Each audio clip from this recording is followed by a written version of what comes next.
Hello, and welcome back to the Data King podcast, episode 209, the SPED Staffing Survival Guide. If you're a special education director listening to this while staring at a spreadsheet of open positions, first of all, take a deep breath.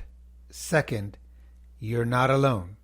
Right now, across the country, special education leaders are trying to answer one very important question. How am I going to staff SLPs, OTs, PTs, and special education teacher before August shows up like an uninvited guest? Because here's the truth. The 2026-27 school year is already coming faster than we think.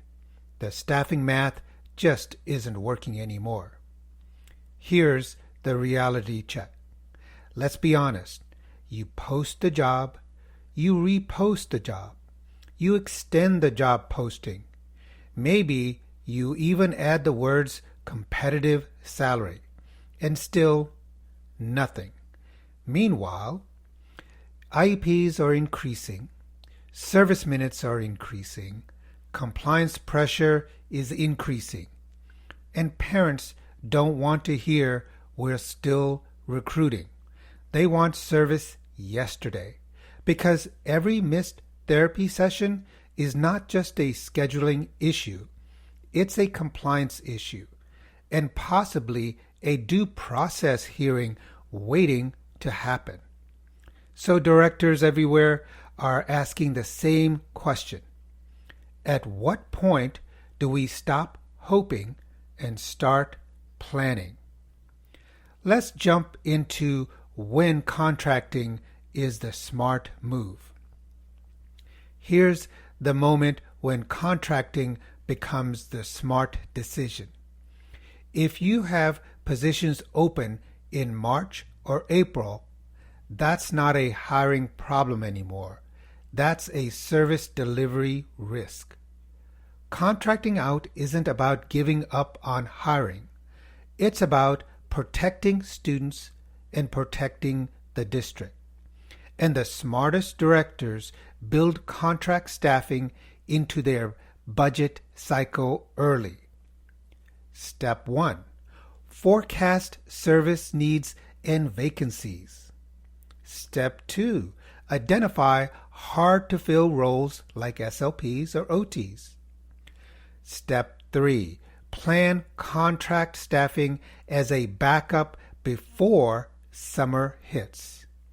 Because waiting until August is like trying to buy concert tickets after the show has already started. The problem with traditional staffing companies. Now let's talk about the elephant in the room.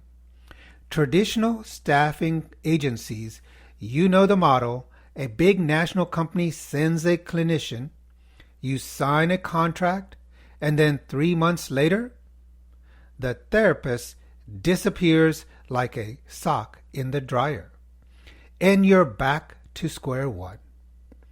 The reality is many traditional staffing companies treat clinicians like inventory. Move them here, move them there, next assignment. But schools aren't warehouses, and students aren't numbers on a spreadsheet. Why Liricare is different? This is where Liricare comes in. Liricare isn't just another staffing company. It's a professional network, but specifically for school-based clinicians, speech therapists, occupational therapists, physical therapists, special education professionals.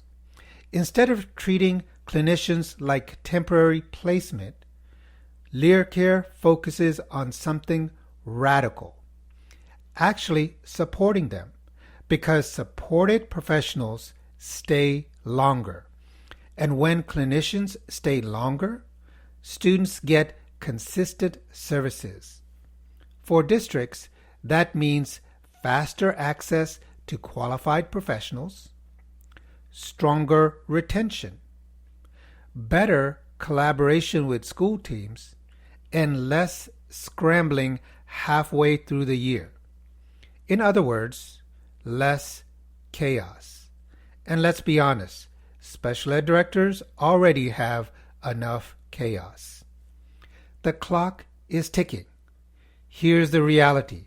If you're planning for the 2026-27 school year, the window to secure support staff is already opening. The districts that plan early get the professionals. The districts that wait get the leftovers, or worse, more vacancies. So if you're looking at your staffing plan and thinking, I may need help this year, that's the moment to start the conversation. Not in August, not in July, now. Special education leadership is one of the hardest jobs in education. You're balancing compliance, staffing, budget, and most importantly, the needs of students who rely on services every single day. You shouldn't have to do it alone. If you want a smarter approach to staffing, SLPs, OTs, PTs, and special education professionals, visit Liricare.com and learn how districts are building stronger staffing partnerships. Because the best time to solve a staffing problem is before it becomes an emergency. Thanks for listening to the Data King. Have a wonderful day and see you next time.